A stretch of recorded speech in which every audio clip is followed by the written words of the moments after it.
My name is Barbara Felix, and this is my exhibition, The Glorious Way She Moves. The Glorious Way She Moves is my artistic tribute to women from youth to glorious maturity.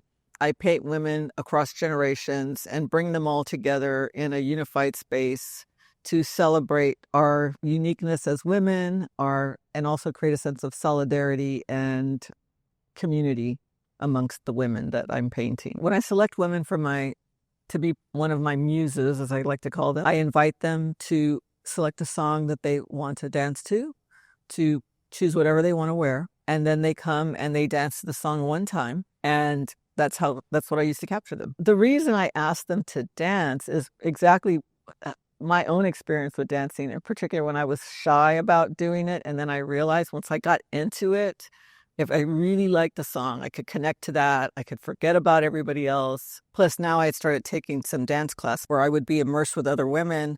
Nobody cared. None of us cared what anybody else was doing. We were all doing our individual thing, but we were doing it collectively together. And I just loved the sense of community that I would feel when I was doing those things. I would watch the other women around me and I would watch their expressions and things. And I just really felt if I wanted to do this portrait of a woman, I wanted to be able to feel them in their authenticness, and I felt like dance would be a way to do that. I'm filming them and I got like hundreds of thousands of frames of amazing moments in their dancing. And so I decided I could do these multiple image portraits. I felt that I could find different movements and facial expressions, the way their bodies were moving, and just use that to create this fuller, almost 360-degree portrait of each woman. I want it to be really inclusive of all kinds of women. So my show, that's what it was. I had a woman as young as junior high to pushing 80 in my show. When I saw that work together in the space, it was almost like a portrait of a woman, especially because I had that age range going on. I am a woman of mixed race. My mother is Hispanic, Mexican American. My father is African American.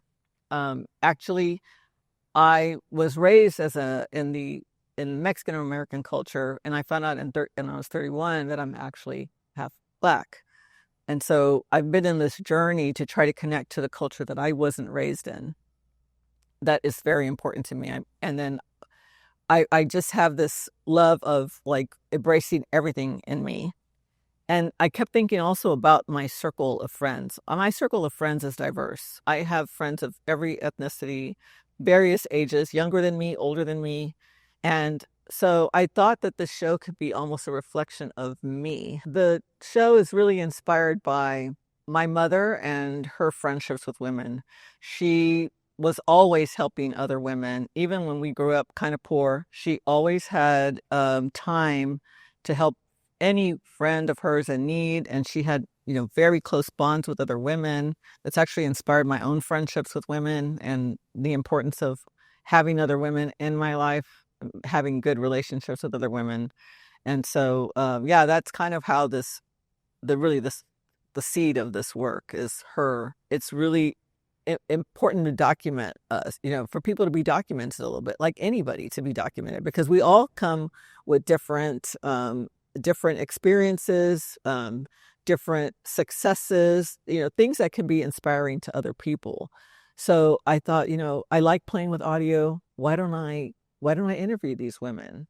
So I came up with a series of questions that were a little bit about their lives, because I thought I want people to know who these women are. So I wanted to have the life, but then I'm asking them to dance. So then I decided I would include questions about dance. Last year in 2024, I decided, with all the things that are happening with women's rights right now, I thought I'm going to start asking them questions about women's rights. I think it's an important thing to document that this happened during this time in our lives. And I wanted to get their opinions on it. There's so many stories that can inspire other women. I think about this work being impactful to young women, maybe high school and college age women that are trying to think about what they're going to do with their futures. And, or maybe even just other women that had a certain experiences. Sometimes women open up on certain things happening in their lives, challenges that they've overcome. And so I've had Sarah Fox is a cancer survivor. There's just different women that have these things that someone can say, oh, I listened to this interview and now I don't feel so alone.